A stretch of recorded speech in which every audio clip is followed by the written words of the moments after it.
কাজেই আগের কথা বললে হবে না, বর্তমান পরিস্থিতিটা আপনাকে জানতে হবে।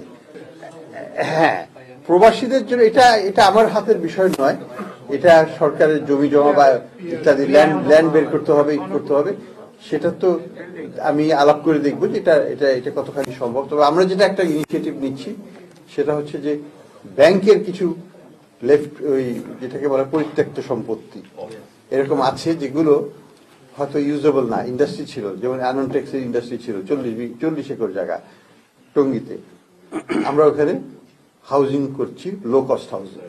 লো কস্ট মানে হচ্ছে যে একেবারে 500 থেকে 600 স্কোয়ার ফিটের বেশি হবে না, এবং সাধারণ নিম্ন মধ্যবিত্ত আয়ের লোকেরা যে টাকা ভারী ভাড়া দিচ্ছে সেই টাকা দিয়েই যেন তারা একটা মর্গেজ করে এই বাড়িটাকে, আমরা চেষ্টা করছি। আসার দিনও আমরা মিটিং করেছি এটা নিয়ে, যে 50-60-70 হাজার কোটি ইউনিট আমরা এটা এই প্রথম বছরে আমরা শুরু করে দিতে চাই, তারপরে বাকিটা পরবর্তী সরকার ঠিক করবে। তারপরে আমরা তো চেষ্টা করছি বিদেশ থেকে অর্থ উদ্ধারের ব্যাপারে, এখানে আপনাদের সহযোগিতাটা গুরুত্বপূর্ণ। অ্যাসেট ট্রেসিং, যত বেশি অ্যাসেট ট্রেস করতে পারবো তত আমাদের হাত শক্তিশালী হবে। এবং এটাও সত্যি কথা যে আপনারা হয়তো অনেকেই জানেন কার সম্পত্তি কোথায় আছে, যেটা আমরা হয়তো ঢাকা বসে জানতে পারবো না, কারণ কোন পাড়ায় করেছে সেই পাড়ার লোকটা কিন্তু জানে যে এই প্রপার্টিটা অমুকে কিনেছে বাংলাদেশ থেকে এসে। এই তথ্যগুলো যদি আমরা জোগাড় করতে পারি, মেবি আমাদের কনসাল জেনারেল অফিস এখানেও যদি আমাদেরকে সহায়তা করতে দেন, আপনারা যদি ওনাদের সাথে পৌঁছিয়ে দেন, আমরা কিন্তু এটাকে কোঅর্ডিনেট করতে পারবো। তো এখানে আপনাদের সহযোগিতার একটা সুযোগ আছে এবং দেশের স্বার্থে এটা করা উচিত বলে মনে হয়। কিন্তু এরা যারা করবেন তাদের সোশ্যাল সেফটির ব্যাপারটাও কিন্তু মাথায় রাখতে হবে। বাংলাদেশ ব্যাংক যে ইনফরমেশনটা দিলেন ওইটা এখান থেকে ডিসক্লোজ হয়ে গেল, পরে টাকা রইল, পুরো বিপদে পড়ে গেল, আপনি ওটা উদ্ধার। আমরা তো কোনো নামটা আমি যাবো না, আমরা শুধু চাইবো প্রপার্টিটা কার নামে এবং সে বাংলাদেশ থেকে এই টাকাটা লুট করে নিয়ে প্রপার্টি কিনেছে কিনা, তো সেই তথ্য আমরা তো ঢাকাতেই পাবো, কিন্তু আমার লোকেশন অফ দ্য প্রপার্টিটা আমাদের দরকার, আর কিচ্ছু দরকার। তবে আবার ভুল তথ্য দিয়ে কাউকে ভিকটিম করবেন, হ্যাঁ, কে তথ্য দিয়ে কিছু না, আমরা ভেরিফাই করবো সেটা। all information will be verified, কারণ এটা তো যখন ল ফার্ম যখন এটাকে নিয়ে কোর্টে যাবে তারা তো আনভেরিফাইড ডকুমেন্টেশন নিয়ে যাবে না বা যেতে পারবে না, গেলে তো এই কেস আমরা জিততেও পারবো না। কাজেই ভেরিফিকেশনটা খুবই গুরুত্বপূর্ণ। অ্যাসেট ট্রেসিং বলি আমরা, এই জন্য আমরা কিছু অ্যাসেট ট্রেসিং ফার্মও নিয়োগ করব, কিন্তু নেইবারের চাইতে ভালো বেশি কেউ জানে না, পাড়ার খবর পাড়ার প্রতিবেশীরাই জানে। সেই সেন্সে আপনাদের একটা রোল এখানে প্লে করার আছে। সাইফুর রহমান সাহেবকে নিয়ে কথা হয়েছিল, উনি শ্রদ্ধেয় মানুষ, উনাকে আমরা বিতর্কিত করার কিছু নাই, উনি বিতর্কের ঊর্ধ্বে, উনি নাই এখন, কিন্তু উনাকে শ্রদ্ধা করেই স্মরণ করব। এবং এটাও সত্যি কথাই যে বাংলাদেশের অর্থনীতি মানে ফাইন্যান্সের যে যারা মন্ত্রিত্ব করেছেন তাদের মধ্যে হয়তো উনি সর্বশ্রেষ্ঠ, এটাও সত্যি কথা, এটা দ্বিমত করার কিছু নেই। ওনার কন্ট্রিবিউশন টু আমাদের ম্যাক্রো স্টেবিলিটি, বাংলাদেশে যে দীর্ঘদিনের একটা স্টেবিলিটি ছিল, এটা কিন্তু আছে। আমি একটা ছোট্ট ঘটনা বলি, ওয়াশিংটনে তখন উনি মন্ত্রী, উনি এসেছিলেন, ফখরুদ্দিন সাহেব তখন বাংলাদেশ ব্যাংকের গভর্নর। তো আমার সাথে লাঞ্চ করার পর ফখরুদ্দিন সাহেব বললেন, আমি জিজ্ঞেস করলাম আপনার সবচেয়ে বেশি চিন্তার কারণ কি এখন? বলে যে অনেকগুলো ব্যাংকের অ্যাপ্লিকেশন করেছে, নতুন ব্যাংক চাই, এবং বিএনপি সরকার সম্ভবত নতুন ব্যাংকের পারমিশন দিয়ে দিতে পারে ইলেকশনের আগে। That was a possibility, we discussed. আমি ওনাকে প্রশ্ন করলাম in open meeting like this, এরকম একটা মিটিংয়ে আমরা বসে আছি তিনজন, ফখরুদ্দিন সাহেব, সাইফুর রহমান সাহেব, আমি, I was presiding that meeting. আমি জিজ্ঞেস করলাম যে আমি চেয়ারের থেকে আমি একটা প্রশ্ন করবো, একটাই প্রশ্ন করবো আপনাকে ফ্রম চেয়ার্স পার্সপেক্টিভ, যে এই সিচুয়েশনে আপনি কি নতুন ব্যাংকের অনুমতি দেবেন কিনা? উনি বললেন, আমি সাইফুর রহমান থাকতে একটা ব্যাংকও আমি লাইসেন্স দেব না, এবং উনি দেন নাই। বিশাল একটা অঞ্চল। আরেকটা ছোট্ট ঘটনা বলি, যে কারণে আমি শ্রদ্ধা করে স্মরণ করছি। আইএমএফ থেকে বলা হলো যে বাংলাদেশকে সব poorest HIPC, highly indebted poor country হিসাবে তারা ডিক্লেয়ার করতে পারে যদি আমরা রাজি হই, এবং সেই ক্ষেত্রে বাংলাদেশ ব্যাংকের, বাংলাদেশ সরকারের যে ঋণ আছে সব ঋণ অর্ধেক হয়ে যাবে, অর্থাৎ 100 বিলিয়ন থাকলে 50 বিলিয়ন হয়ে যাবে। আমি সাইফুর রহমান সাহেবের সাথে এই প্রশ্নটা উঠালাম একটা লাঞ্চের মধ্যে, IMF এর সাথে লাঞ্চটা হচ্ছে। উনি সরাসরি বললেন, আমরা বাংলাদেশ সরকার যে ঋণ নিয়েছি আমরা প্রত্যেকটা ঋণ শোধ করব, আমরা কোনো ডিফল্ট করব না, আমি কোনো ধরনের কনসেশন কোনো ধরনের চাই না, আমরা সম্মান নিয়ে আমরা দেশকে করে তুলব। তো এই যে একটা প্রতিশ্রুতি, একটা প্রতিজ্ঞা, এটা কিন্তু বিশাল একটা জিনিস, এবং উনি সেটা করেছেন। উনি ওই দান নেন নাই, উনি ওটা ফিরিয়ে দিয়ে বলছেন আমরা আমাদের দায়ভার পালন করবো। আমরা কিন্তু বাংলাদেশ সরকার এখন পর্যন্ত কারো কাছেই আমরা বলি নাই যে আমার ঋণ মাফ করে দাও। আমরা ঋণ নিয়েছি, আমরা ঋণ সার্ভিস করব, এটা আমাদের দায়বদ্ধতা। আমরা সেই দায়বদ্ধতা স্বীকার করেই একটা জাতি হিসাবে থাকবো। আপনাকে দেবো। হ্যাঁ, দেবো। আমি এই ইমপ্রেশন, এই যে NPL নিয়ে যে ইমপ্রেশনের কথাটা বললেন, এটা নিয়ে আমরা চিন্তা ভাবনা করেছি যে NPL যদি এখন 35% হয়ে যায়, বিদেশিরা কি ভাববে। এখানে আমি একটা কথা আপনাদেরকে বলতে চাই, আমার অবজারভেশন হচ্ছে, হ্যাঁ, এটা নতুন কোনো তথ্য নয়, এটা তারা জানে। এখন এই যেটা জানে সেটাকে আমরা ভ্যালিডেট করছি। দ্বিতীয়ত হচ্ছে যে বিদেশিরা কি দেখবে, বিদেশিরা দেখবে যে এটার থ্রুতে আমরা ভালো কিছু করতে যাচ্ছি কিনা। আমরা তো ভালো করার জন্যই এই খারাপ অবস্থাটাকে আমরা উন্মোচন করছি। আমি যদি এটাকে কাভার আপ করে রাখি তাহলে প্রবলেম সলভ হবে না। প্রবলেমটাকে সলভ করতে হলে প্রবলেমটা নিয়ে আলোচনা করতে হবে, প্রবলেমটাকে দৃশ্যমান করে প্রবলেমের সলিউশন বের করতে হবে।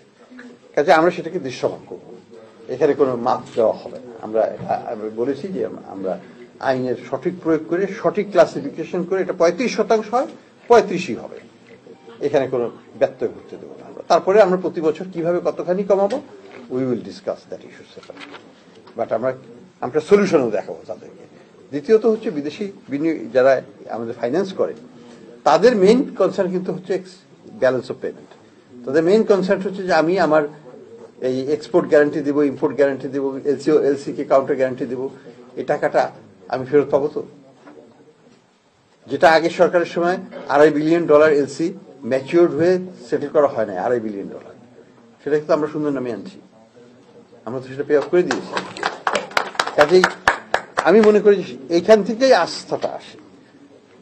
পরশুদিন আমার সাথে ডয়েচে ব্যাংকের হেড অফিস থেকে আসছিল, জার্মানি থেকে। তারা বলল যে তারা ওই সময়, মানে 1 বছর আগে, তারা আমাদের ক্রেডিট লিমিট 50% কমিয়ে দেয়। আমি বললাম এখন কি অবস্থা, বলে এখন 100% আবার ফেরত চলে গেছে। হ্যাঁ, এবং আরো বললো যে ভবিষ্যতে আমরা আরো বাড়াবো, কারণ ইকোনমি ইজ গ্রোইং। আমাদের এক্সপোর্ট ডাবল ডিজিটে বাড়ছে, আমাদের রেমিটেন্স 28% আর 28.5% বেড়েছে এই গত 9 মাসে। তো আমাদের তো আসলে ডলারের অভাব নাই, কিন্তু আমরা ইউনিফাইড এক্সচেঞ্জ রেট করে দিয়েছি। ডলারের এখন আপনি ব্যাংকারদের জিজ্ঞেস করেন যে ডলার সংকট আছে কিনা, তারা বলবেন যে এখন আর কোনো সংকট নাই, আপনি গেলে করতে পারবেন যত ইচ্ছা। তো আমরা মনে করি যে ওইটাই হচ্ছে সলিউশন। আলটিমেটলি আমাকে ইকোনমিকে মার্কেট বেস রেখে, মার্কেটের থ্রুতেই সাপ্লাই ডিমান্ডকে ব্যালেন্স করে আমাকে ইকোনমি চালাতে হবে। এখানে লুকিয়ে রেখে কোনো লাভ হবে না, লুকানোটা আমাদের প্রয়োজন না। স্টক মার্কেট ডিভিডেন্ডের ক্ষেত্রে একই কথাই বলবো, যে কোম্পানি লাভ করে না, যে কোম্পানি লুকিয়ে মানে পকেট ভারী করে মালিকদের ডিভিডেন্ড দিয়ে, সেই কোম্পানি স্টক কিনে কি লাভ। আপনি সেই কোম্পানির স্টক কিনবেন যে কোম্পানি আপনাকে প্রকৃত ডিভিডেন্ড দিবে। ডিপোজিটরের টাকা নিয়ে আপনাকে ডিভিডেন্ড দেবে, সেটা তো স্থায়ী কোনো সলিউশন হলো না। কাজেই let's find the right balance, right solution. Company profit হলেই ডিভিডেন্ড দিতে পারবে, কোম্পানি যতদিন প্রফিটেবল না হবে ততদিন পর্যন্ত ডিভিডেন্ড দিতে পারবে না।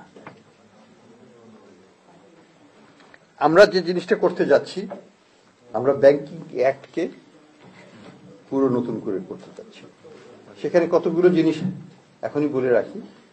ডাইরেক্টরদের ক্ষেত্রে আমরা পুরোপুরি প্রত্যেক ডাইরেক্টরের জন্য আমরা fit and proper test introduce করব। অর্থাৎ আমার ওয়াইফকে ঢুকিয়ে দিলাম, আমার মেয়েকে ঢুকিয়ে দিলাম, জামাইকে ঢুকিয়ে দিলাম, বিকজ আমার শেয়ার আছে 2%-এর বেশি। হ্যাঁ, এগুলো হবে না। এখানে আমরা লিমিট করে দেব, কমিয়ে দেব অনেক। দ্বিতীয়ত হচ্ছে যে প্রপার টেস্টে যদি না হয় তাহলে যোগ্য থাকবে না। সেই ক্ষেত্রে wife cannot B A voting member, ওই বোর্ডে বসতে পারবে না।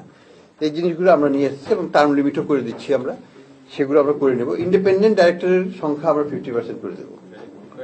50% থাকবে ইন্ডিপেন্ডেন্ট ডাইরেক্টর, এবং আমরা ইন্ডিপেন্ডেন্ট ডাইরেক্টরের ক্ষেত্রেও একটা প্যানেল করে দিচ্ছি। বাংলাদেশ ব্যাংকের একটা প্যানেল থাকবে, সেই প্যানেল থেকেই ডাইরেক্টর নিতে হবে। মামাতো ভাই, চাচাতো ভাই আমার সাথে স্কুলে পড়েছে, তাকে নিয়ে এসে দিয়ে দিলাম, তাহলে হবে না। ওই ইন্ডিপেন্ডেন্ট ডাইরেক্টর আমরা চাই না। আমরা চাই যোগ্য ব্যক্তি, যে ব্যাংকের কার্যকলাপে কন্ট্রিবিউট করতে পারবে, কথা বলতে পারবে, প্রতিবাদ করতে পারবে অ্যাজ লিডার। সেই ধরনের ইন্ডিপেন্ডেন্ট ডাইরেক্টর দরকার, নাম সর্বস্ব ইন্ডিপেন্ডেন্ট ডাইরেক্টর না। রেমিটেন্স মেলা, ভুয়া রেমিটেন্স মেলা, ভুয়া রেমিটেন্স মেলা কেন, ভুয়া রেমিটেন্স মেলা যেটা করে গেল কালকে, তা ওটার ব্যাপারে আমি এটুকুই বলবো যে আমাদের রেমিটেন্স মেলা আপনারা সম্মিলিতভাবে করেন, সুন্দরভাবে করেন। আগামীতে আমরা আসবো। আমরা কোনো দলীয় অনুষ্ঠানে আমরা যেতে চাই না। আমরা চাই নাগরিক হিসাবে আপনারা অনুষ্ঠান করুন, আমরা আসবো। আমরা কি চাই, আমাদের যে সরকারই থাকুক না কেন, তাদের উচিত দেশের ডায়াসপোরা বাংলাদেশি যারা যেখানে আছেন তাদের সাথে যোগাযোগ রক্ষা করা। এটা আমাদের দায়িত্ব। আপনাদেরকে শোনা, সেটা আমাদের দায়িত্ব। কাজেই আমরা আসবো, আপনারা সুন্দরভাবে করেন, আমরা সেখানে পার্টিসিপেট করবো অবশ্যই। আর রেমিটেন্স তাড়াতাড়ির ব্যাপারে আমি বলবো যে বাংলাদেশে এখন রেমিটেন্সের জন্য ধরেন বিকাশের থ্রুতে যদি পাঠান আপনারা, এটা তো হ্যাঁ, তাহলে তো ওই প্রবলেমটা তো থাকছে না। লাস্ট মাইল সলিউশন, আমরা যেটাকে অর্থনীতির ভাষায় বলি যে লাস্ট মাইল সলিউশন, অর্থাৎ ব্যাংক থেকে বাড়ি পর্যন্ত কিভাবে যাবে, সেটা তো এখন আর কোনো সমস্যা নয়। কাজেই রেমিটেন্সের ক্ষেত্রে বাংলাদেশ সাইডে আমরা কিন্তু অনেক আগে আছি। সমস্যা যেটা হয় এইখানে 1 দিন 2 দিন লেগে যায় ওই রেমিটেন্সটাকে প্রসেস করতে। অনেক সময় আমি নিজেও দেখেছি, আমার ব্যাংকের থেকে যে টাকা আমি নেই, আমার পেনশনের টাকা 2 দিন লেগে যায়, 2-3 দিন লাগে। এখানে সেটা আমেরিকাতে লাগে, ওইখানে কিন্তু লাগে না। ওয়ান্স ইট ইজ গান, ইজ ইমিডিয়েটলি ডিপোজিটেড। সেই দিক থেকে বাংলাদেশ কিন্তু বেশ কিছুটা আগেই আছে বলতে হবে। ঠিক আছে, আমি মোটামুটি সবগুলো কভার করি। আমরা অনেকগুলো প্রশ্নের উত্তর পেলাম। একটু সবাই একটু ধৈর্য ধরুন, আমরা আসবো একটা। হ্যাঁ, আমাদের স্যারের সময়ের একটু কনস্ট্রেইন্ট আছে। পরবর্তী প্রশ্নে যাওয়ার আগে আপনাদেরকে একটু নিমন্ত্রণ দিয়ে রাখি যে সবার জন্য একটু সামান্য ডাল ভাতের ব্যবস্থা আছে। এই অনুষ্ঠানের পরে সবাই একটু অংশগ্রহণ করবেন দয়া করে। এই পাশে আমাদের ওই ভাই একটু অনেকক্ষণ যাবত চেষ্টা করছেন, ওনাকে একটু দেন। একটু সংক্ষেপে ভাই, খুব সংক্ষেপে, সময় খুব সংকীর্ণ, অনেকে আছেন প্রশ্ন করবেন। জি, কোনো দরকার নাই, শুধু প্রশ্ন করেন।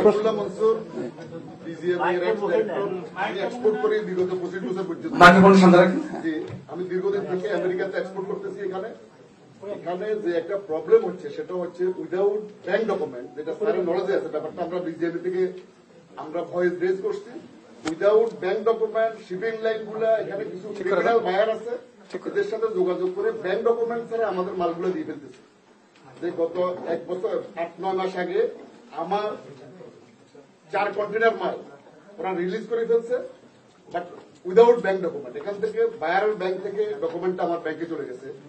আমি মাননীয় বাণিজ্য উপদেষ্টা, ওনার সাথে দেখা করছি, চেয়ারম্যানের সাথে দেখা করছি, বাট সবার সাথে দেখা করছি। এখন আমার যে কথাটা, সেটা আমার কাছে কনসুলার জেনারেল সাহেব যিনি আছেন, উনি এই ব্যাপারটা যেন নলেজে নেন।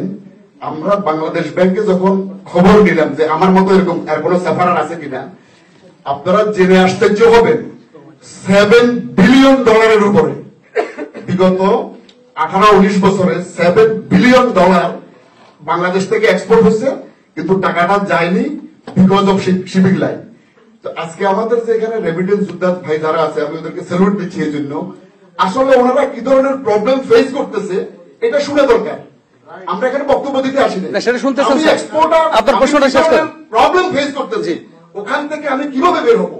আমার যদি 1 বছরের মধ্যে রেভিনিউটা যদি আমি নিতে না পারি, বাংলাদেশে আমার বিরুদ্ধে কি হবে? মামলা হবে, সিআইডি আমাকে খুঁজবে। 25 বছর আমি ব্যবসা করার পরে আমার যদি পরিণতি এটা হয়, এই জন্য আমি বলতেছি জিনিসটা নলেজে রাখেন, আমি বাংলাদেশে গেলে নোটেড। Thank you. আসসালামু আলাইকুম। শওকত ভাই আপনি একটু শওকত ভাই দাও, রব ভাই আসতে দাও, শওকত ভাই হ্যাঁ বিসমিল্লাহির রহমানির রহিম। আসবো আসবো আসবো, আমার একটু ডান পাশে একটু সমস্যা বলে আমি মাফ গেছি, অসুবিধা নেই। I am very sorry. আমার কোয়েশ্চেনটা খুব simple. I am doctor Shawkat Ali, professor of school and business and finance, Long Island University. বছর 2 আগে আপনার সাথে একটা টক শোতে আমি যোগ দিয়েছিলাম, অনেক আগে। আমি আপনার অ্যাপ্রিসিয়েট করি, এই সময় প্রবাস দেশ থেকে যারা একজন বুদ্ধিজীবী কথা বলতো তাদের ভিতরে আপনি কিন্তু একজন, যে স্বৈরাচারীর বিরুদ্ধে। আমার প্রশ্ন ভেরি সিম্পল। আতিউর রহমান চোর, ডক্টর আতিউর রহমান চোর, এই ব্যাপারে আমি একটা আর্টিকেল লিখেছিলাম। ইনি উদ্দেশ্যমূলকভাবে hundreds of pound at least gold কিনেছিল। আমরা জানি সেই গোল্ডগুলো পরবর্তীকালে শুনেছি। আমার ধারণা ছিল আপনি আসার পরে এ ব্যাপারে একটা হোয়াইট পেপার আপনি দিবেন, যে কে কিনছে, কার মাধ্যমে, কোথায় হচ্ছে। আমরা কিন্তু এই জবাবটা পাইনি, 1 নম্বর। 2 নম্বর হলো, পতিত স্বৈরাচারিণী মোনাফেক ফাসেক বেঈমান হাসিনা 12টা ব্যাংক নিজেই ঘোষণা করেছিল যেগুলো আর চলতে দেওয়া যাবে না। আমার ধারণা ছিল মনসুর ভাই আপনি আসার পরে এগুলো বন্ধ করা হবে, কারণ এই কথাগুলো আগেই বলছে এরা কাজিন, ভাইরা ভাই, সালা, সুমন্দি নিজেরা। আপনি এই ব্যাপারে আপনার বক্তব্য। 3 নম্বর হলো যে মার্কেট রিফর্ম নিয়ে আমরা অনেক কথা শুনি। ফাইন্যান্সিয়াল মার্কেট রিফর্ম নিয়ে 1920-30 যুক্তরাষ্ট্রকে আজকে এই পর্যায়ে নিয়ে আসছে। আপনি যে কথায় একটা বলেছেন, আমি অবশ্যই রেটে আসছি, দু একটা কথা আপনি pure financial market regulation including stock market, এই ব্যাপারে আপনার কি বক্তব্য আছে একটু কাইন্ডলি আমাদের জানাবেন। Thank you. Thank you, thank you very much. একটু আস্তে আস্তে আস্তে আস্তে, এই যে রব ভাইকে একটু একটু রব ভাই বলেন, একটু রব ভাই বলেন নি। না না, রব ভাই খুব সংক্ষিপ্ত বলেন। হ্যাঁ, আসসালামু আলাইকুম এভরিবডি। আমরা জানেন হয়তো আমি বাংলাদেশ সোসাইটির প্রেসিডেন্ট ছিলাম গত 2 বছর। আমি জাস্ট জানুয়ারিতে ওখান থেকে নতুন কমিটির কাছে সনদ হস্তান্তর করছি। গত 2 বছর আমি যখন বাংলাদেশ সোসাইটির প্রেসিডেন্ট ছিলাম, তখন দেশ থেকে অনেক ব্যাংকের কর্মকর্তারা এখানে আসতো, ইনক্লুডিং চেয়ারম্যান, রূপালী ব্যাংক হতে সব করে তারা এখানে আসতো। বাট আমি পেপার পত্রিকা দেখতাম এদের কাজ কারবার, যার কারণে আমি ওদেরকে এখানে আমি প্রডিউস করি না। তারা মিটিং করতে চাইতো আমাকে নিয়ে, বিভিন্ন ভাবে বিভিন্ন মেলা করতে চাইতো, আমি ভাবে ওখানে যেতাম না, কারণ আমি জানতাম যে এদের কাজ কারবারের ভিতরে ঘাপলা আছে। কারণ যত বেশি শিক্ষিত লোক এখানে আসছে, যারা ব্যাংক সম্বন্ধে জানে, অর্থনীতি সম্বন্ধে বেশি জানে, ওদের ভিতরে সবচেয়ে বেশি ঘাপলা। আমার মতো লোকের ভিতরে ঘাপলা একবারেই কম। আমরা কি করি, এখানে টাকা ইনকাম করি আর সম্পূর্ণ টাকা দেশে পাঠাই।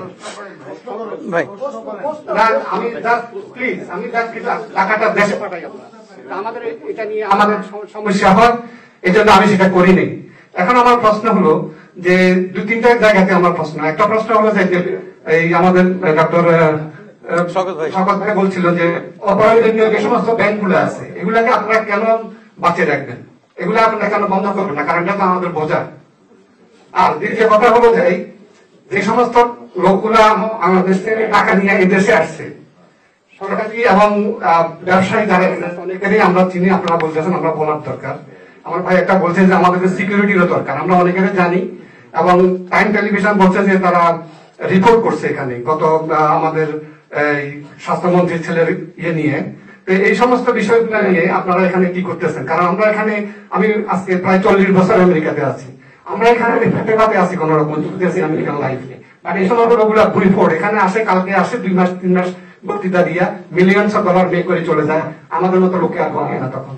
তো আমি চাই আপনাদেরকে, আপনারা এইভাবে একটা ব্যবস্থা গ্রহণ করেন। আর যে সমস্ত লোকেরা বাংলাদেশের টাকা এখানে আমেরিকাতে তারা আসছে, ফরগেট অ্যাবাউট আদার কান্ট্রি, এদের ব্যবস্থা গ্রহণ করেন এবং শ্বেতপত্র দেন, আমরা যেন বুঝতে পারি যে mister X his the main person who bring the money. Thank you Rob ভাই, থ্যাংক ইউ রব ভাই। আপনি একটু কুইক করে ফেলেন, কুইক। আসবো ভাই, আসবো।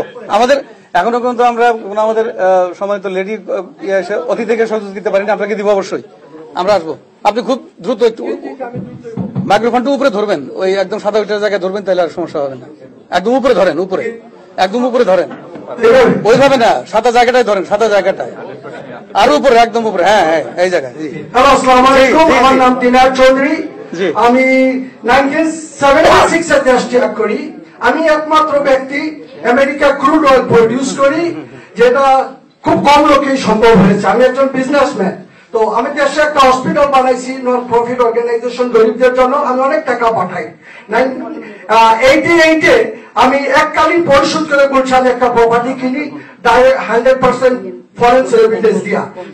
আমার দেশে আমি একটা নার্সিং কলেজ খুলতেছি এবং একটা আবাসিক হোটেল, আমার পয়সা অনেক পাঠাইতে হয়। তো আমি সোনালী এক্সচেঞ্জে গেছিলাম, তো তারা বলে $25,000 উপরে পাঠাইতে হলে ট্যাক্স ফাইল সঙ্গে লাগবে। তো আমার পয়সা এবং ট্যাক্স ফাইলের সঙ্গে মিল হচ্ছে না। তো এই ব্যাপারে আপনাদের কি করা যায় এবং আমাদের কি সুযোগ পাওয়া যায়? থ্যাংক ইউ, থ্যাংক ইউ ভাই, থ্যাংক ইউ। আপা আস্তে আস্তে এই যে এসে গেছে এখানে, আপা কিন্তু আপনার কাছে আপা আপনি একটু ব্রেক বলে ফেলেন।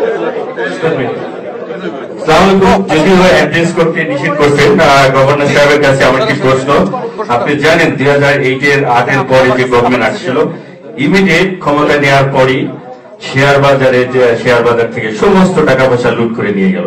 সেখানে আমি যদি ভুল না বলি 90 লক্ষ মানুষ সেদিনকার সর্বোচ্চ হারিয়েছে এবং অনেক মানুষ ভিক্ষা বন্ধ করছে, অনেক আত্মহত্যা করেছে। কিন্তু শেয়ার বাজারে যারা জড়িত ছিল তাদের অনেকের নাম আসছে, দরবেশ বাবার নাম আসছে, 2-1 এখন জেলে আছে। কিন্তু যেহেতু ওইটা তাদের বা গভর্নমেন্টের সাথে একটা আন্ডারস্ট্যান্ডিং ছিল, তারা সেফ সাইডে ছিল। এখন আপনারা ওই সময় যে দরবেশের সাথে মিলে যে শেয়ার বাজার এভাবে লুটেপুটে 90 লক্ষ লোককে গৃহহারা করলো, অনেক আত্মহত্যা করছে, তাদের ব্যাপারে আপনারা কোন পদক্ষেপ নেবেন কিনা? দ্বিতীয়ত হলো ওই সময় যারা সর্বোচ্চ হারিয়েছে, এটা আপনারা দেখছেন, সমস্ত মিডিয়া দেখেছে, তাদের আপনাদের কোন সহযোগিতা করার কোন চিন্তা ভাবনা আছে কিনা? ধন্যবাদ। Thank you. আপা আপনি একটু প্রশ্ন করে ফেলেন কুইক। বললাম তো মাইক্রোফোনটা দিয়ে রাখতে। আসসালামু আলাইকুম, আমার নাম রওশন হক। আমি দীর্ঘদিন 15 বছর আমি বাংলাদেশে দুটো ব্যাংকে কাজ করেছি। তো সেই কারণে আপনার প্রতি আমার মানে অসম্ভব রকমের একটা দুর্বলতা আছে, সেই জন্য আমি আজকে ছুটে এসেছি। তো আমার দ্রুত প্রশ্নতে যাই। প্রশ্ন হচ্ছে স্যার, আপনারা কি, আমি আগের এবং পরের কথা বলবো না, এই মুহূর্তে কি আপনারা সরকারের হস্তক্ষেপ মুক্ত কিনা? নাম্বার 1। এন্ড অ্যানাদার প্রশ্ন, স্যার, বাংলাদেশের যে বাংলাদেশ ব্যাংকের যে কার্যক্রম আমরা নিয়মিত শুনি আপনাদের মাধ্যমে, তো ওটা কি লাইভ ব্রডকাস্ট বা কিছু করা যায় কিনা, যাতে আমরা আরো ভালোভাবে মানে সন্দেহ ছাড়া কোনো জানতে পারি কিনা? 2 নম্বর প্রশ্ন। 3 নম্বর আরেকটা প্রশ্ন, স্যার আপনি কিছু মনে করবেন না, আপনি IMF এর সাথে আপনার ব্রিলিয়ান্ট জব আছে এবং রিলেশন আছে, তো সেই অর্থে বলছি আমরা 4র্থ এবং 5ম যে আমাদের কিস্তি পাওয়ার কথা ছিল আমরা কিন্তু পাইনি। এটার কারণ ওনারা বলেছেন যে আমাদের রাজস্ব এনাফ হয়নি, আমরা এনাফ রাজস্ব জোগাড় করতে পারিনি, সেজন্য এই দুটো কিস্তি আমাদের হাতে আসেনি। তো স্যার আপনারা আমরা কি চাই স্যার? আমরা এই দেশ থেকে চাই আমাদের দেশটা ভালো থাকুক, সেটা যে কোনো কিছুর বিনিময়ে। এই কিস্তি আপনি কিভাবে আনবার চেষ্টা করবেন, এবং যদি আনতে হয় সেক্ষেত্রে কি আমাদের আবার বাজারে দ্রব্যমূল্য বাড়বে কিনা? Thank you sir. Another one sir, প্রশ্ন না, এটা জাস্ট অন্যদিকে নেওয়া। 65 হয় নাকি বাংলাদেশের গভর্নরের বয়স? স্যার আপনার 72, এই জন্য আমরা খুশি হয়ে আপনাকে সাপোর্ট করেছি। ধন্যবাদ স্যার। Thank you. আচ্ছা আনসারি ভাই, একটা মিনিট। আমি মোহাম্মদ কাশেম। বসেন বসেন। জি দিব। Lot of interest of course. নির্বাহী সম্পাদক, সাপ্তাহিক সাদা কালো। আমি খুব ছোট্ট একটা প্রশ্ন করবো স্যারের কাছে, সেটি হল আমরা সংবাদ মাধ্যমে দেখতে পাচ্ছি বাংলাদেশের একটি ব্যাংকের অ্যাকাউন্ট ফ্রিজ করা হয়েছিল। ব্যাংকটির নাম প্রিমিয়ার ব্যাংক, যেটির মালিক আওয়ামী সরকারের সাবেক এমপি ডক্টর SBM ইকবাল।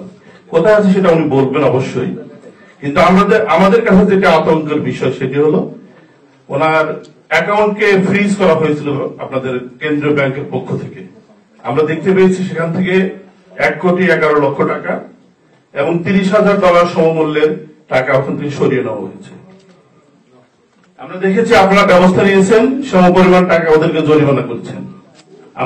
আমার প্রশ্ন হলো যে এইরকম যেগুলো মিডিয়াতে আসেনি এখন, এমন কোন আরো বড় বড় অ্যাকাউন্টের বড় অ্যামাউন্টের কোন টাকা এভাবে চলে যাচ্ছে কিনা, এবং আমরা দেখতে পাচ্ছি সেখানে কেন্দ্রীয় ব্যাংকের কর্মরূপ কর্মকর্তার যোগসাজশে এখনো ওই বিতর্কিত পরিবারটি ওই ব্যাংকটিকে পরিচালনা করছে। এ ধরনের বিতর্কিত ব্যক্তিদেরকে আপনারা ব্যাংক থেকে সরানোর কোন উদ্যোগ গ্রহণ করেছেন কিনা? ধন্যবাদ। আমি গভর্নর মহোদয়কে ধন্যবাদ জানাচ্ছি যে তিনি ফেসিবাদের দোসরদের আয়োজিত রেমিটেন্স ফেয়ারকে বয়কট করে জুলাই বিপ্লবকে আহ্বান করে আমাদের সাথে এই মত বিনিময় করে এসেছেন। তিনি রাশিয়ান স্টাইল একটা অলিগার্কদের বিরুদ্ধে এখন সংগ্রাম করছেন। আমরা তার জন্য সবাই দোয়া করব, আল্লাহ যাতে তার হিম্মত সাহস প্রজ্ঞাকে বাড়াই দেন। আমার একটি প্রশ্ন, ইউনূস সরকার ক্ষমতা নেয়ার পর মিস ইনফরমেশন এন্ড ডিসইনফরমেশন ব্যাপক হারে আমাদের পার্শ্ববর্তী রাষ্ট্র থেকে বেড়ে চলেছে। অ্যাজ এ সিকিউরিটি এক্সপার্ট আমি আশঙ্কা করছি যে বাংলাদেশের অর্থনৈতিক কার্যকলাপ, ব্যাংকিং সেক্টর হাইব্রিড অ্যাটাকের সম্মুখীন হবে যদি we are not going to save our banking system regarding cyber security. Is there any আপনার unit in your banking system that mitigate the cyber attack? যদি না হয়ে থাকে ইমিডিয়েটলি আমাদের সাথে যোগাযোগ করেন। আমি বাংলাদেশ বিডস নামে আমার একটা অর্গানাইজেশন আছে, আমরা 12 জন ডক্টরেট মিলে একটা অর্গানাইজেশন করেছি বাংলাদেশকে সাপোর্ট করার জন্য। সাইবার সিকিউরিটির এখানে বড় বড় ল্যাব গুলো পরিচালনা করে, তাদেরকে সাথে নিয়ে আপনাদেরকে কিভাবে গাইড করা যায় আমরা সেটি করতে পারবো। নাম্বার টু হচ্ছে যে আমরা প্রবাসীরা এখানে বাংলাদেশের জন্য কাজ করি। ম্যানহাটনে আমরা বিভিন্ন ধরনের সংগ্রাম করি, গণতন্ত্র পুনরুদ্ধারের জন্য সংগ্রাম করি, আমরা 1 নম্বর রেমিটেন্স আমরা পাঠাই। কিন্তু আমরা দেশে গেলে প্রবাসী হিসেবে বিবেচিত হই, আমরা সেকেন্ড ক্লাস নাগরিক হয়ে যাই। আমাদের জন্য আপনারা কি করবেন এটা কিন্তু আপনাদেরকে বলতে হবে। আপনি যদি বলেন যে আমি 6 মাসের মধ্যে বড় বড় ইনভেস্টর আমি বাংলাদেশে নিয়ে যেতে পারবো, আপনি how quickly you facilitate this আপনার ইনভেস্টমেন্ট, আমরা গভর্নরের কাছ থেকে কিন্তু সেই ধরনের প্রত্যাশা আশা করি। তো আপনাকে অসংখ্য ধন্যবাদ। শেষে একটি দাবি, 2016 সালে ডক্টর শওকত আলী সাহেব এখানে আছেন, আমরা একটা দাবি তুলেছিলাম, ব্যাংক ডাকাতদের কবলে বাংলাদেশ, এই নামে সেমিনার করেছিলাম আমরা। সেখানে বলেছিলাম যে বাংলাদেশ থেকে 10 বিলিয়ন আপনার মানি লন্ডারিং হয়েছে, এটা 15 বিলিয়নে গিয়েছে। এইটা আপনারা 6 মাস পরে পলিটিক্যাল গভর্নমেন্ট চলে আসবে, আপনারা একটা ট্রাইব্যুনাল গঠন করতে পারেন কিনা? আপনার জাতিসংঘ মহাসচিব কাউসার মুমিন সাহেব আছে এখানে, একজন অর্গানাইজার, আমি থ্যাংক ইউ বলা লাগে। আমরা জাতিসংঘের মহাসচিবের কাছে কিন্তু আমরা স্মারকলিপি দিয়েছিলাম একটা ট্রাইব্যুনাল করার জন্য, ফাইন্যান্সিয়াল ইন্টিগ্রিটি নিশ্চিত করার জন্য। আপনি একটা ট্রাইব্যুনাল গঠনের উদ্যোগ নেবেন কিনা এই মানি লন্ডারিং এর বিরুদ্ধে? Thank you very much.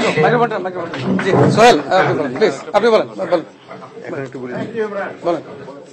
আসসালামু আলাইকুম সবাইকে। আমি প্রথমে ধন্যবাদ জানাই যে আমাদের মাননীয় গভর্নর এবং আমাদের কনসাল জেনারেলের যৌথ আয়োজনে যে আমরা প্রবাসী বিভিন্ন সংগঠন থেকে, বৈষম্য বিরোধী বিভিন্ন সংগঠন এখানে কার্যকর আছে, তাদের পক্ষ থেকে আমাদের সম্মানিত কনসাল জেনারেল সাহেবের কাছে আমরা স্মারকলিপি দিয়েছি। এবং আমাদের গ্যাস ভাই আমরা অনেকে মিলে সেদিন আমরা কিন্তু সংবাদ সম্মেলন করেছি। তো এই যে দাবির প্রতি বা আমাদের নিয়োগ প্রবাসী সকলের দাবির প্রতি যে সম্মান জানিয়েছেন আপনি, আপনাকে অসংখ্য ধন্যবাদ। আমি আহমেদ সোহেল, আমি এখানে বাংলা ভিশন টেলিভিশনের চিফ বিজনেস ডেভেলপমেন্ট অফিসার। তো আমি 2টা কোশ্চেন করবো স্পেসিফিকলি। ফার্স্ট কোশ্চেন হচ্ছে যে বিগত যে স্বৈরাচারী সরকারের সময় প্রায় $850 মিলিয়ন ওয়্যারলেস ট্রান্সফারের মাধ্যমে যে আপনার ব্যাংকক, তাইওয়ান সহ বিভিন্ন দেশে যে পাচার হয়েছিল, তো সেই টাকাটা তো এখন জনগণের সরকার, বিশ্ববরেণ্য নোবেলবিদ প্রফেসর ডক্টর মোহাম্মদ ইউনূসের সরকার, তো আপনারা কার্যকর ভাবে সেই টাকাটা দেশে ফিরে আনার ব্যাপারে কোনো উদ্যোগ নেবেন কিনা, সেটা হচ্ছে একটা। আরেকটা হচ্ছে গত স্বৈরাচারী সরকারের সময় কিন্তু সবসময় যে বিভিন্ন ধরনের আপনার কি বলে রিজার্ভের ব্যাপারে বিভিন্ন ধরনের বিভ্রান্তিমূলক তথ্য কিন্তু আমরা নিউজ পেপারে দেখতাম।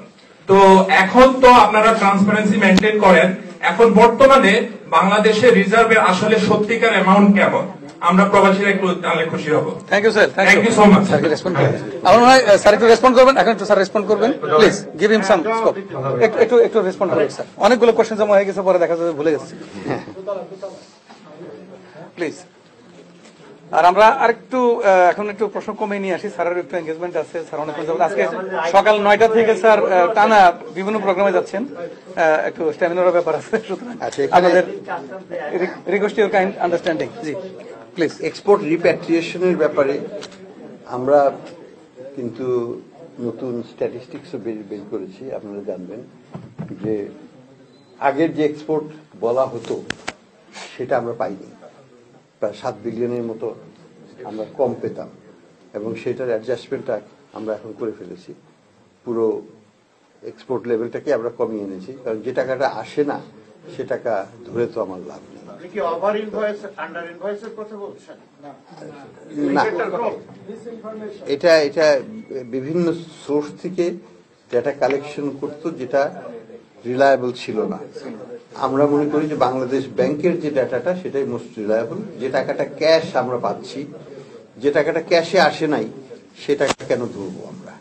তো আমরা ওই ক্যাশটাকে নিয়েই আমরা আমাদের ব্যালেন্স অফ পেমেন্টে এখন সেটাকে দিচ্ছি। কাজে আমাদের ব্যালেন্স অফ পেমেন্টে আমাদের এক্সপোর্ট কমে গেছে, কিন্তু আসলে যা পাওয়ার তাই পাচ্ছি আমরা। ফিকটিশিয়াস অ্যাকাউন্ট করে তো কোনো লাভ না, তাই না?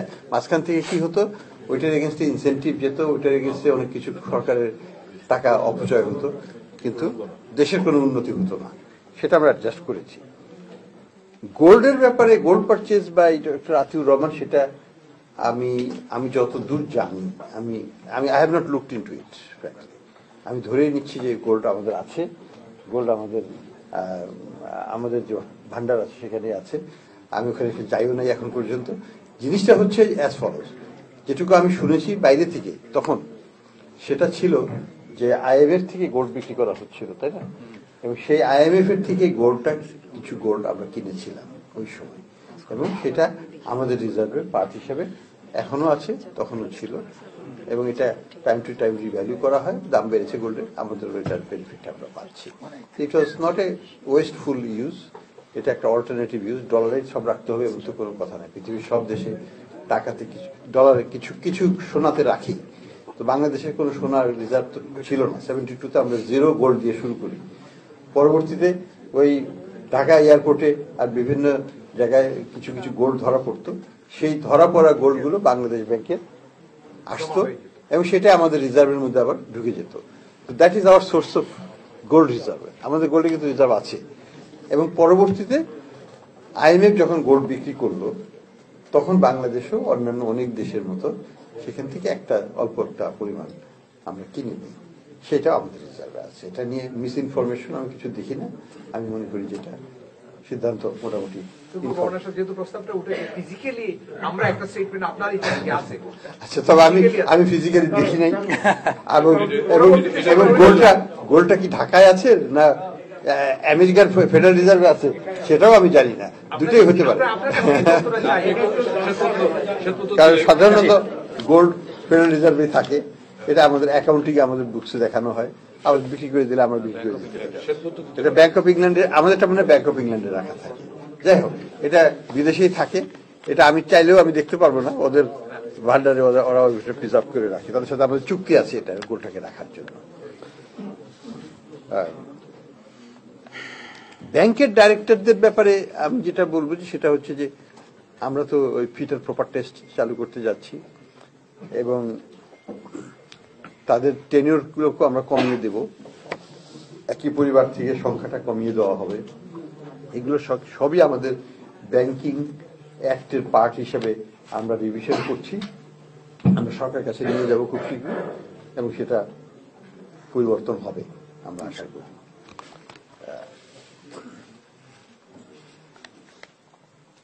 ফাইন্যান্সিয়াল মার্কেটের রেগুলেশন, যে জিনিসটা বিসেকের ব্যাপারে তো আমাদের কিছু করার না, ওটা আরেকটা রেগুলেটরি বডি, তারা তাদেরটা দেখবে। তবে আমরা কোঅর্ডিনেট করি। যেমন এই যে যদি পরপর ডিভিডেন্ড দিতে না পারে, তাহলে কি ব্যাংকগুলোকে জি ক্লাসিফিকেশনে দিয়ে দিবে? না, আমরা এটাকে কোঅর্ডিনেট করব। আমরা বলবো যে না, এটা দেওয়া যাবে না, এটা বাংলাদেশ ব্যাংকের নির্দেশে হয়েছে। কাজেই ডিভিডেন্ড দিক আর না দিক, তাদের ট্রেডিংটা চলতে পারে স্বাভাবিকভাবে। জি ক্যাটাগরিতে দেওয়ার কোনো প্রয়োজন হবে না আশা করি। এটা আমরা ওদের সাথে আলোচনা করে এটা ঠিক করে দেবো ইনশাল্লাহ।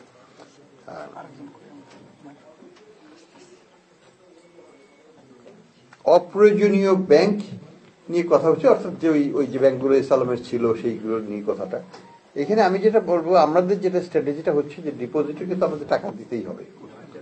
কাজে আমরা ওই ছোট ছোট ওইসব ব্যাংকগুলোকে একীভূত করে সরকারের থেকে বড় একটা ফান্ড ইনজেকশন করতে হবে। সেটা করার পরে ওগুলোকে স্থিতিশীল করে আমরা ওটার মালিকানা আমরা ব্যক্তি খাতে প্রেফারেবলি বিদেশি বিনিয়োগকারী সহ দেশি এবং বিদেশি প্রবাসী সবার সহ আমরা এটাকে বিক্রি করব। আমরা এখানে আমরা এটা সব বিনিয়োগকারীকে আমরা এখানে আমন্ত্রণ জানাবো। আপনারা যদি কোনো কনসোর্টিয়াম করে কিনতে চান আপনারা কিনতে পারবেন। It will be done in a transparent ওয়েতে আমরা এটা করব, কিন্তু ব্যাংকগুলোকে আমরা সংখ্যা কমিয়ে দিব, শক্তিশালী ব্যাংক করব, এটাই হচ্ছে আমাদের লক্ষ্য।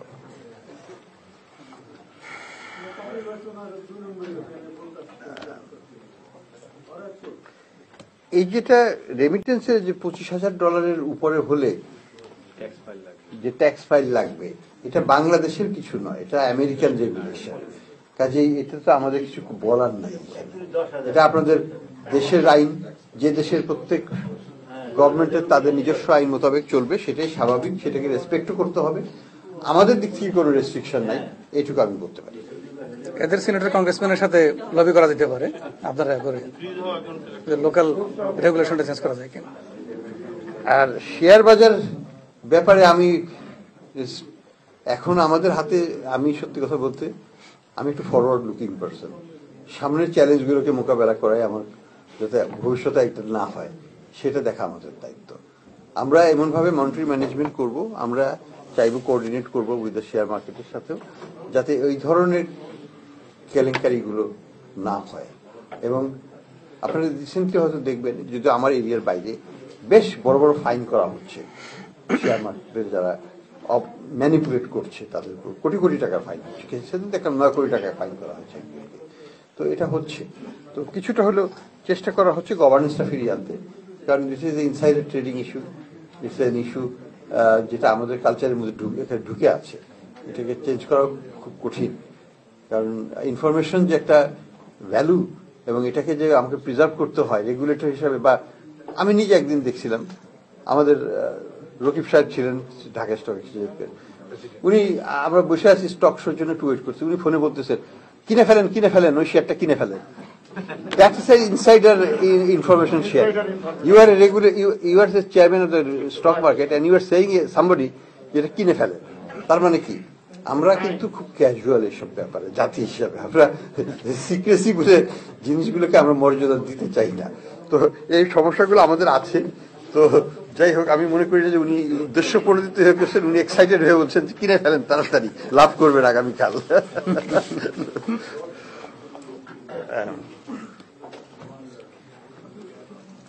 বাংলাদেশ ব্যাংক কি হস্তক্ষেপ মুক্ত, এই প্রশ্নটা করা হয়েছে, ইটস এ ভেরি লেজিটিমেট প্রশ্ন।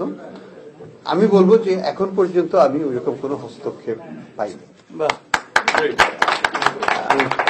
আমি এখন পর্যন্ত এটা টার্ম করলাম, কারণ ভবিষ্যতে কি হবে আমি জানি না, কিন্তু আমি আশা করব এটা হবে না। এই সরকারের আমলে এটা মনে হয় না যে এটা হবে। এটা আমাকে কোনো কেউ ফোন কল কিছু করে না। হ্যাঁ, কিছু অনেক ক্ষেত্রে, একটা ক্ষেত্রে যেমন রিকমেন্ড করা হলো যে অমুকের ডাইরেক্টর পদ খালি থাকলে দেওয়া যেতে পারে। আমি দেখলাম, দেখে আমার কাছে মনে হলো যে এটা দেওয়াটা যুক্তিযুক্ত হবে না। আমি বলে দিলাম যে এটা কিন্তু আমি দিতে পারবো না, এবং দ্যাট ওয়াজ রেসপেক্টেড। আমাকে আর দ্বিতীয়বার কেউ বলে নাই যে একটু রিকনসিডার করুন বা কিছু। আমি নাম বলছি না, কিন্তু আমি চাই না যে, আমি একটা জিনিস বলতে চাই, আমি চাই না আমাদের কোনো ব্যাংক রাজনীতিকরণের পাল্লায়। Bank should be bank, bank should be professional organisation. কোন রাজনীতিবিদ বা তার সন্তানরা বা অমুকরা রাজনৈতিক ক্রেডেন্সিয়াল নিয়ে ব্যাংকের কর্ণধার হবেন বা হবে, সেটা আমরা আমি থাকতে অন্তত আমি চাই না।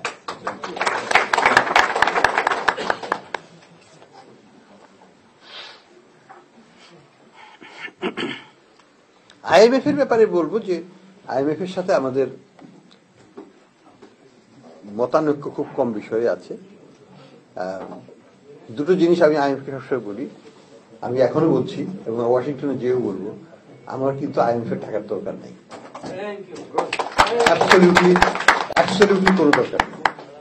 এবং আমি আইএমএফ এর মিশন চিফকেও বলেছি।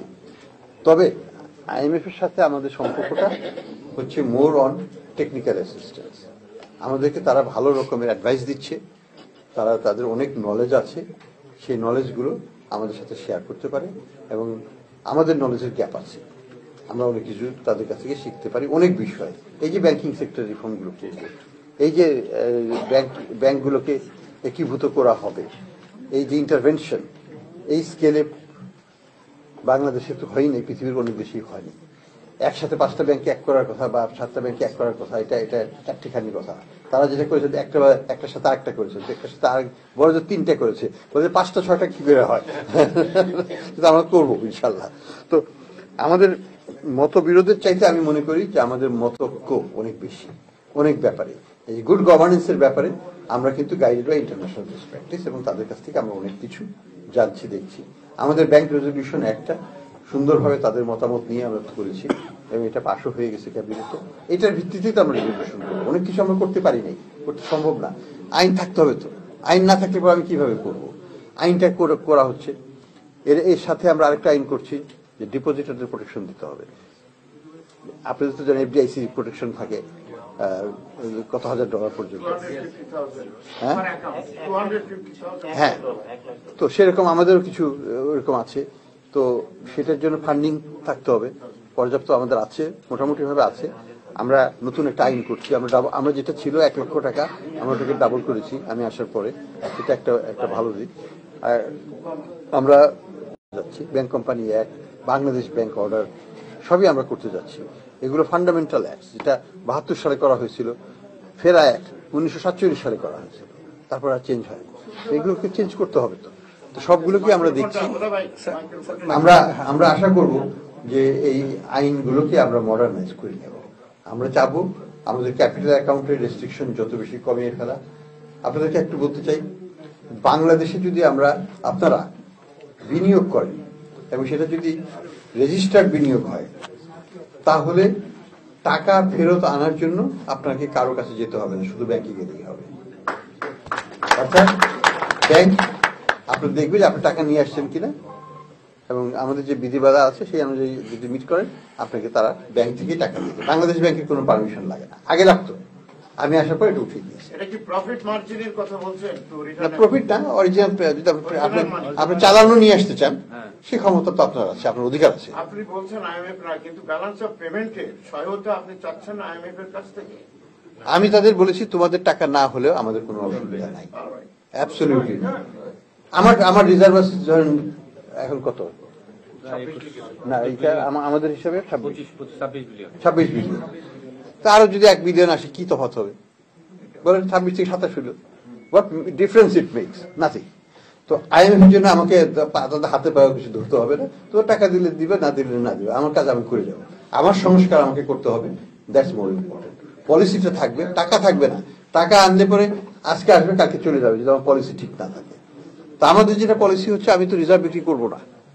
আমি আসার পরে $1 বিক্রি করি নাই বাজারে আমার রিজার্ভ থেকে, কাজে আমার কমবে না, বাড়বে।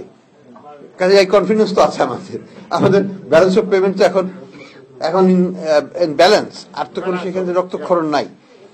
আমার এক্সপোর্ট ডবল ডিজিটে বাড়ছে, আমার রেমিটেন্স 28% বাড়ছে।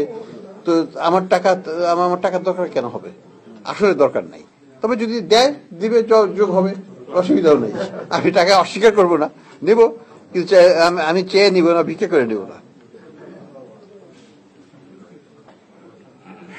প্রিমিয়ার ব্যাংকের ব্যাপারে এটা আমাদের এখনো তদন্ত চলছে। আমরা এখানে হস্তক্ষেপ হয়তো করব, বাট একটু আমি আগে যাওয়ার রকম না, এটা তদন্ত।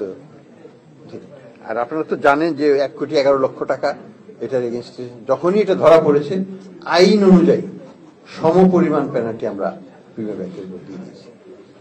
এটা আইন, এটাকে আমি তো আইনের বাইরে যেতে পারবো না। আমি তো চাইলে 10 কোটি টাকা দিতে পারবো না। আমার 1 কোটি টাকা 11 লক্ষ, 1,11,00,000 টাকাই আমরা আবার তাদের উপর ফাইন হিসেবে দিয়েছি আইনের মধ্যে থেকে। আমরা চেষ্টা করছি অনেকগুলো প্রবিধান যেখানে পেনাল্টি খুব কম। কোনো অনিয়ম হলে, বাংলাদেশে একটা ব্যাংকের অনিয়ম হলে ম্যাক্সিমাম পেনাল্টি হচ্ছে ফাইন্যান্সিয়াল পেনাল্টি 5 লক্ষ টাকা। 5 লক্ষ টাকা কিছুই না। হ্যাঁ, তা এতদিন তাও দেওয়া হতো না, ওটাকে মাফ করে দেওয়া হতো, একটা ওয়ার্নিং দিয়ে ছেড়ে দেওয়া হতো। এখন আমি বলছি যতদিন পর্যন্ত আমার আইন সংশোধন না হয়, আমি তো এটা বাড়াতে পারবো না। এটা কিন্তু আইনের মধ্যে লেখা আছে 5 লক্ষ টাকা। তার উপরে যেতে পারবে না, এটা 0 হতে পারবে কিন্তু 5 লক্ষ টাকা বেশি হতে পারবে না।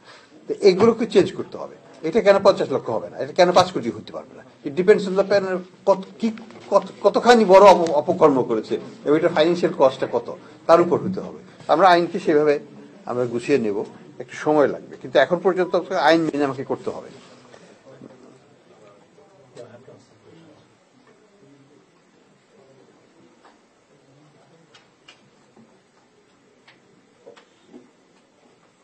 সাইবার অ্যাটাকের ব্যাপারে আপনারা যে প্রস্তাবটা দিয়েছেন সেটাকে আমি একটু স্বাগতই জানাবো, যে আমরা আমাদের একটা রিভিউ দরকার আছে এখন। বাংলাদেশে সত্যি কথা বলতে এখন পর্যন্ত যে বড় কিছু হয় নাই ওই রিজার্ভ হাইস্টের পরে, সেটা একটা আমি বলবো যে টাচউড, কারণ আমাদের তো অনেক ব্যাংক এবং সব ব্যাংক কিন্তু এটা করতে পারছে না। সব ব্যাংকের পক্ষে সাইবার সিকিউরিটি ফুলি এনশিওর করাটা কঠিন এবং ব্যয় সাপেক্ষ।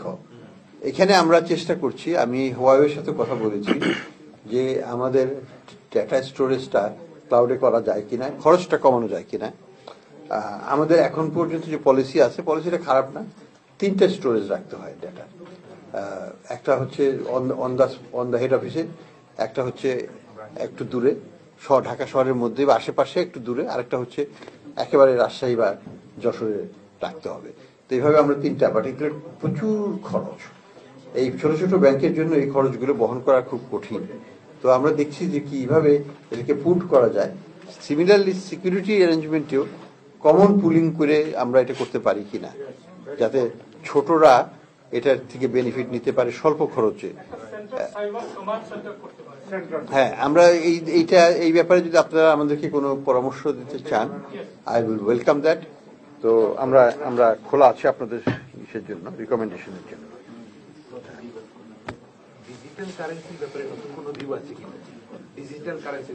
ডিজিটাল কারেন্সির চাইতে ডিজিটাল ব্যাংকের দিকে আমাদের নজরটা একটু বেশি এখন। আমি চিন্তা করছি যে আগামী কয়েক মাসের মধ্যেই আমরা নতুন দরপত্র আহ্বান করব ফর নিউ ডিজিটাল ব্যাংক লাইসেন্সের জন্য। আগে যেটা করা হয়েছিল সেটা যা আছে থাকুক, কিন্তু নতুন করে কিছু আনতে হবে। যেমন বিকাশকে ডিজিটাল ব্যাংক হিসেবে দায়িত্ব দেওয়া হয়নি, অথচ এটা পলিটিক্যাল সিদ্ধান্ত ছিল, নগদকে দিতে হবে, বিকাশকে দেওয়া যাবে না। হ্যাঁ, নগদকে দেওয়া হয়েছে কিন্তু বিকাশকে দেওয়া হয়নি। তো দ্যাট ওয়াজ আনফরচুনেট ডিসিশন। তো আমাদেরকে কিছু জায়গায় কারেকশন তো করতে হবে। তো আমরা নতুন করে কিছু আহ্বান করব। নগদও থাকুক, কোনো অসুবিধা নাই। নগদ তো এখন সরকারি প্রতিষ্ঠান, এটা দেখার দায়িত্ব আমাদের, এবং আমরা নগদকে গড়ে তুলছি এমনভাবে যাতে এটা আমাদের 2 নম্বর অন্ততপক্ষে বিকাশের একটা যোগ্য প্রতিদ্বন্দ্বী হিসাবে নগদ দাঁড়িয়ে যেতে পারে। এবং এখন পর্যন্ত কিন্তু ডিসপাইট দ্য চেঞ্জ ওভার, আমরা কিন্তু নগদের মানে যে পারফরমেন্স তাতে কিন্তু খুবই স্যাটিসফাইড, এবং প্রচুর প্রবৃদ্ধি হচ্ছে তাদের ভলিউম অফ ট্রানজেকশনে, এবং সেটা আমরা ভালোভাবে রেখে নতুন বিনিয়োগকারীর কাছে আমরা হস্তান্তর করার চেষ্টা করব। একটা সম্পূর্ণ কোশ্চেন ছিল। লাস্ট একটা প্রজেক্ট ছিল ইন্টার অপারেটেবল ডিজিটাল প্ল্যাটফর্ম। আনফরচুনেটলি আমি ওটা রিভিউয়ার ছিলাম, দেবদুলালের সাথে আমি কাজ করেছি। তো ওই প্রজেক্টটা কিন্তু স্ক্র্যাপ হয়ে গেছে। প্রতিটা ব্যাংক 25 কোটি টাকা করে খরচ করেছে, 60 থেকে 70টা ব্যাংক, এবং সেন্ট্রাল ব্যাংক ডিআর সহ খরচ করেছে। এবং সবচেয়ে ইন্টারেস্টিং বিষয় হলো যে এটা ডিপিএম হয়েছে, সেটা মিনিস্ট্রি অফ ফাইন্যান্স থেকে, এবং সেটা মিস্টার নসরুল হামিদ এবং তার ছেলে জিয়ারিফ আহমেদ। এটা বেসিক্যালি পেট্রোনাইজ করেছে হলো পলক সাহেব, কারণ নর্মালি সেন্ট্রাল ব্যাংকের কোনো ডিপিএম হয় না। এটা আমি লাস্ট 13-14 বছর আমি ল্যান্ডম্যান প্রজেক্ট এবং সিআইবি অনলাইন এবং ব্যাচ প্রসেসে ছিলাম, ফ্লোরাতে ছিলাম। সো সেটা একটা ভুল সিদ্ধান্ত ছিল, এবং যার ফলে যেটা দেখা গেছে এই যে আপনার ইন্টার অপারেটেবল ডিজিটাল প্ল্যাটফর্ম না হওয়ার ফলে ইএফটিএন হয়ে গেছে, ইএফটিএন হয়েছে। কিন্তু দেখেন আমরা আমেরিকায় আছি, আমরা জেলো ইউজ করতে পারছি। তো ইন্টার অপারেটেবল ডিজিটাল প্ল্যাটফর্মটার উদ্দেশ্যই ছিল এই। আমি একটু বলি এখন এটা নিয়ে আমি বলি। হ্যাঁ, আপনি যেটা বলছেন সবই ঠিক। এটা একটা পলিটিক্যাল সিদ্ধান্ত ছিল, যেটা ভুল সিদ্ধান্ত। বাংলাদেশ ব্যাংকের হাত থেকে নিয়ে এটা আইসিটি মিনিস্ট্রি এটা করার চেষ্টা করেছিল, এবং এটা সাকসেসফুল হয়নি। যাই হোক, আমরা পেছন দিকে না তাকিয়ে আমি যেটা করতে যাচ্ছি সেটা হলো, I have been in touch with Gates Foundation. Gates Foundation interested to set up a very good system for us. আমরা লন্ডনে গিয়েছিলাম এট দ্য ইনভাইটেশন, আমরা 10 জন Bangladeshi payment system Bangladesh bank থেকে এক্সপার্টকে নিয়ে গিয়েছিলাম তাদের ব্যাপারটা বোঝার জন্য, এবং আমরা যেটুকু বুঝেছি যে একটা ভালো সিস্টেম আমরা পেতে পারি। তো তারা আসবে আগামী মাসে ফার্স্ট রিভিউ, এবং আমরা তাদের মাধ্যমেই হয়তো এটা করে ফেলতে পারবো, আমাদের হয়তো কোনো খরচও লাগবে না। তো আমরা চেষ্টা করছি আন্তর্জাতিক মানসম্পন্ন, যদি খরচ লাগেও খুব স্বল্প খরচে আমরা করতে পারবো। এটা আমরা অবশ্যই আমাদের করতে হবে, কোনো সন্দেহ নাই। এটার অপারেবিলিটি আমরা সবসময় বলে আসছি, কিন্তু সরকারের পলিটিক্যাল সিদ্ধান্তের কারণে এটা হয় নাই। আনফর্চুনেট। বাংলাদেশ ব্যাংক যদি তখনও করতো এটা করতে পারতো, কিন্তু এটা বাংলাদেশ ব্যাংকে করতে দেওয়া হয় নাই। এটা রাজনৈতিক সিদ্ধান্ত ছিল, সেটা দুঃখজনক।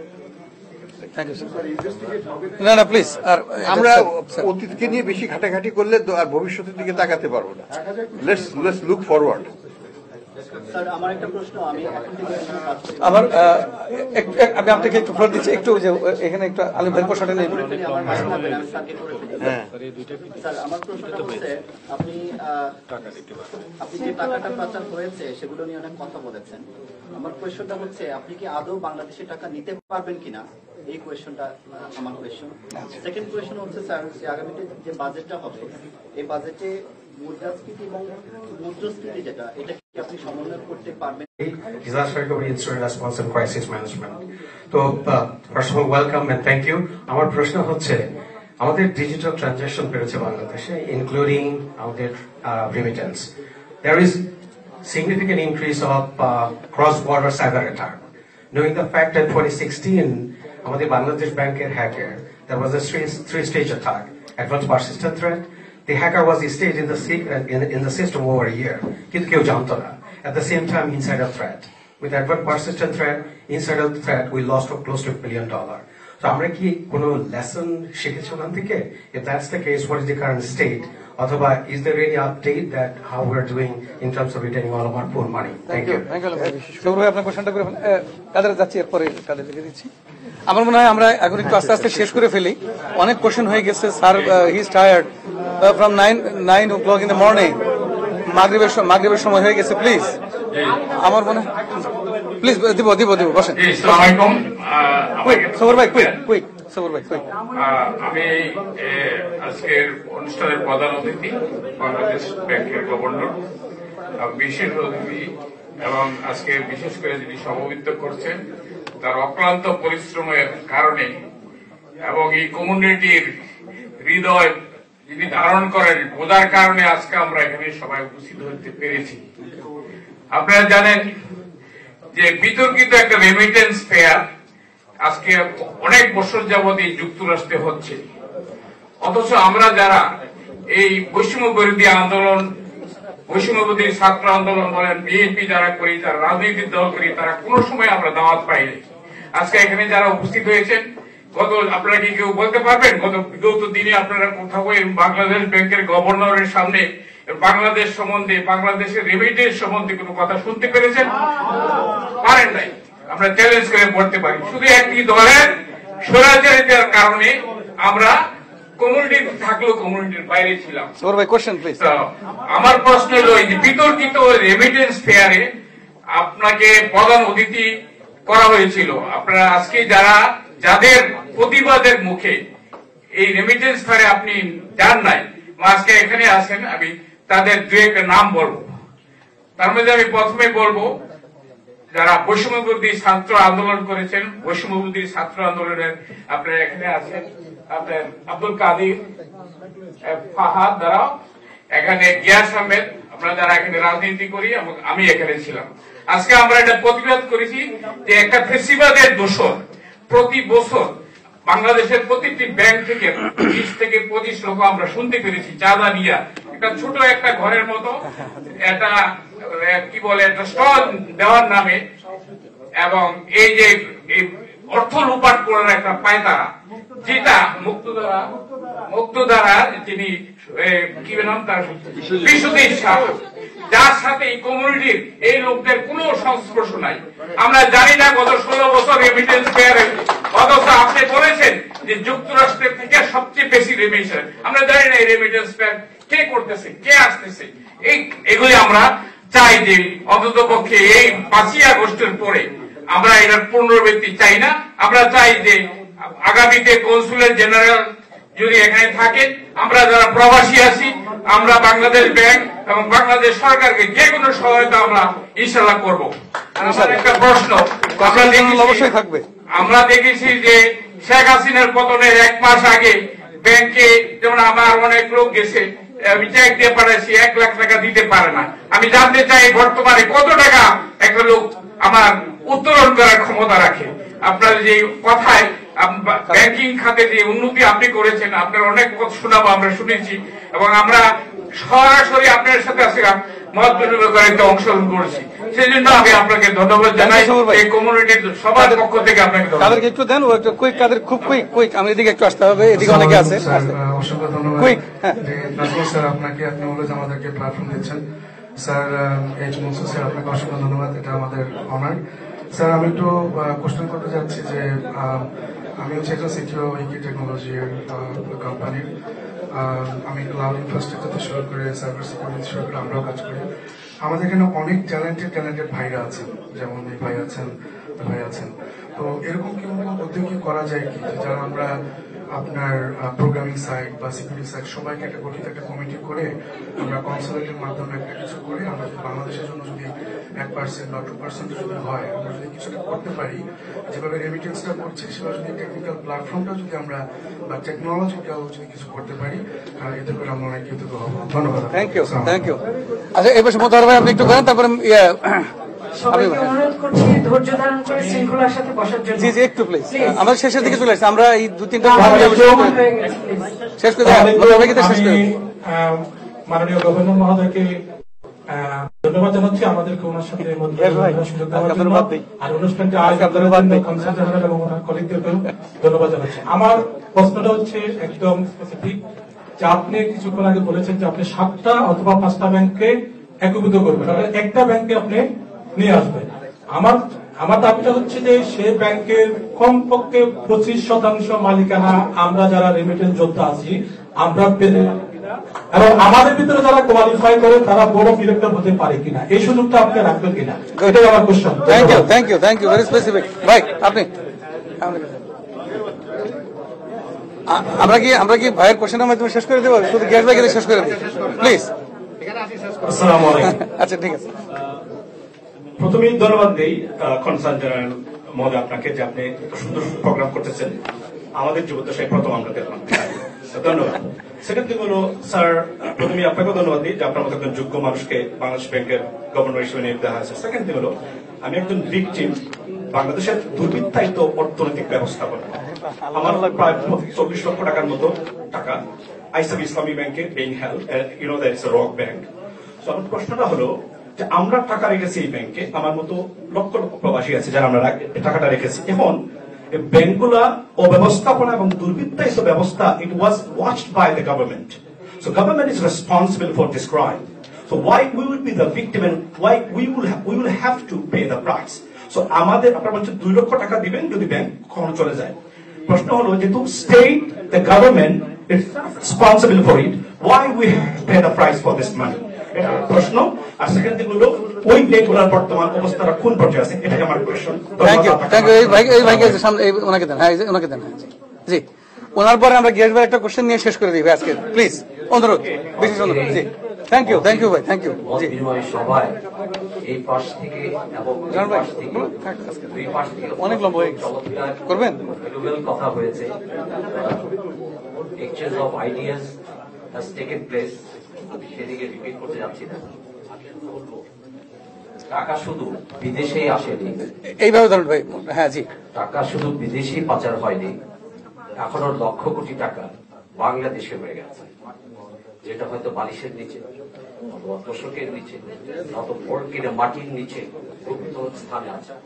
সেই টাকাগুলো এই গভর্নমেন্টকে ডিস্টেবিলাইজ করার জন্য, স্যাবোটাজ করার জন্য ব্যবহার করা হচ্ছে। অতএব আমার কথা, আমি অনুরোধ করছিলাম, আমার কথা, আমার সাজেশন, আমি বলবো গভর্নমেন্টের এমন কোন ইচ্ছা আছে কিনা, প্ল্যান আছে কিনা এটাকে ব্যান করে দেয় টাকা, ব্যান করে আবার সঙ্গে সঙ্গে যে অর্থনৈতিক সচল থাকে সেই জন্য নতুন নোট চালু করা। আমরা সেই নিজেদের নোট কি হবে, এতে এতে আপনার পজিটিভ রেজাল্টে কি হবে? যদি নোট ব্যান করা হয় এবং নতুন নোট চালু করা হয়, তাহলে এই সমস্ত ক্রিমিনালরা তারা এক্সচেঞ্জ করার জন্য আইদার ব্যাংকে আসবে বা বিদেশে পাঠাবার জন্য ডলার কিনবে। কারেক্ট হচ্ছে এটা, সেটা আপনারা ভাই এটা কি হবে, এটা অবভিয়াস, আর বলার দরকার নাই। আমরা we got the question, thank you. Jamal ভাই, আপনি জামাল ভাই জাস্ট একটা কোশ্চেন ছোট, জামাল ভাই একটু বলুন। গিয়াস ভাই লাস্ট, গিয়াস ভাই আজকে কনক্লুডিং, আজকে গিয়াস ভাই কনক্লুডিং। জি, উনি সারাদিন স্যারের সাথেই ছিলেন, তারপর একটা সুযোগ দিচ্ছি। Thank you. জামাল ভাই আপনি মুখে বলে ফেলেন, মুখে বলে ফেলেন। জি জি, please please. President Bangladeshi America advocacy group, আপনাকে ধন্যবাদ জানাই এবং অভিনন্দন জানাই যে ডক্টর মোহাম্মদ ইউনূস সাহেব যে আপনাকে রাইট পার্সনকে রাইট প্লেসে পদায়ন করেছেন। আর দ্বিতীয় যে প্রশ্নটা অনেকবার ঘুরে ঘুরে এসছে যে 2016 সনে আমাদের বাংলাদেশ ব্যাংকের 10th গভর্নর যিনি ছিলেন ডক্টর আতিয়ার রহমান, উনার সময় যে বড় দুর্নীতি হইল $81 মিলিয়ন বাংলাদেশে চলে গেল, সেইটা আপনি একটু লাইন দিয়েছেন যে কত কোন পর্যায়ে আছেন। আমার প্রশ্ন হচ্ছে এবং দাবি হচ্ছে যে doctor Atiar Rahman, I personally respect him very very much from the very beginning, কিন্তু উনার সময় যে ঘটনাটা করছে এই জন্য উনার বিচার দাবি করতেছি, সেই জন্য আপনাদের কোন সাজেশন থাকবে কিনা? থ্যাংক ইউ ভাই, থ্যাংক ইউ। আজকে আমাদের লাস্ট কোশ্চেন গিয়াস ভাই করছে, প্লিজ। ধন্যবাদ। ধন্যবাদ জানাই মহোদয়কে, তিনি সুন্দর একটা আইডিয়া করেছেন এবং গত 17 বছরে আমরা এই ধরনের একটা আলোচনা হচ্ছে, আমরা গভর্নর মহোদয়ের সাথে কথা বলতে পারি। Credit goes to sir because he agreed to come. এটা আমার আন্দোলন করতে হয়েছে আমাদের, বিনা আন্দোলনে হয়নি। আমার কোশ্চেন হলো যে $25,000 যে কথাটা আসছে, যে $25,000 বেশি পাঠাতে হলে আমাদের ট্যাক্সের ডকুমেন্ট দেখাতে হবে।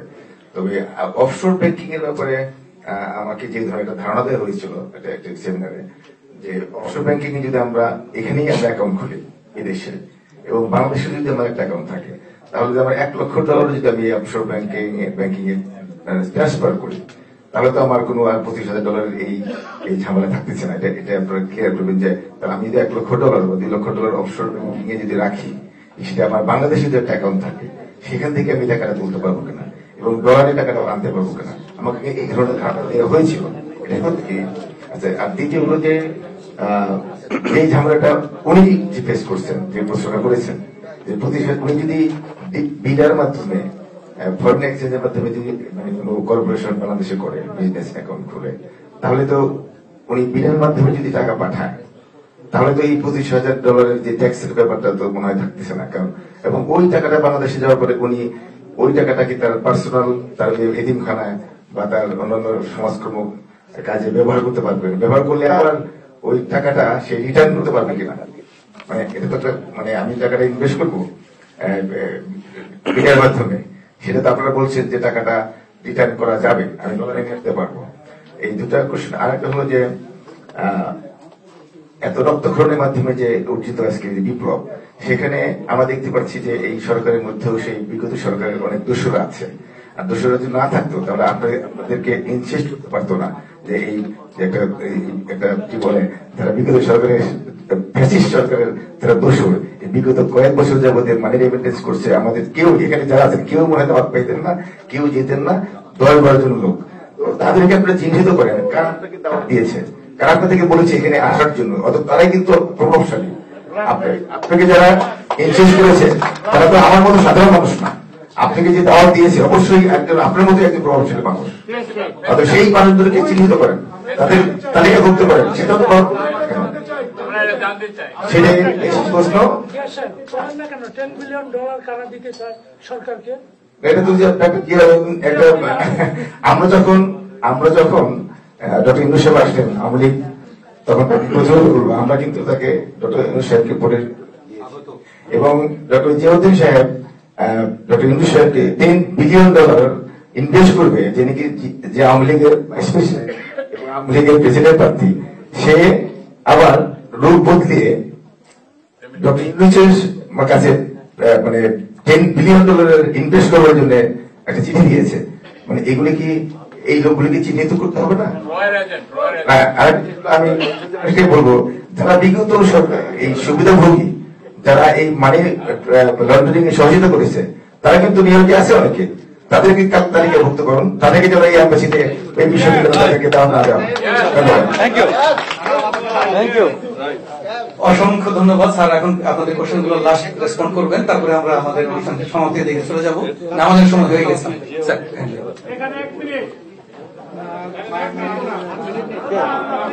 না, আমরা বলেছি লাস্ট আজকে। কুইক কুইক, মাইক্রোফোন ছাড়াই বলেন, মাইক্রোফোন ছাড়াই বলেন, মাইক্রোফোন ছাড়াই কুইক যাকে বলতে চাচ্ছে এক মিনিট কুইক জি কুইক। প্রবাসী আছে, আমাদেরকে কোন কোন সাথে বাংলাদেশে কোন কোন সেক্টরে লোন দেওয়া হবে এবং সে ধরনের কোনো অপরচুনিটি আছে কিনা আমাদের কাছে শুধু নেবেন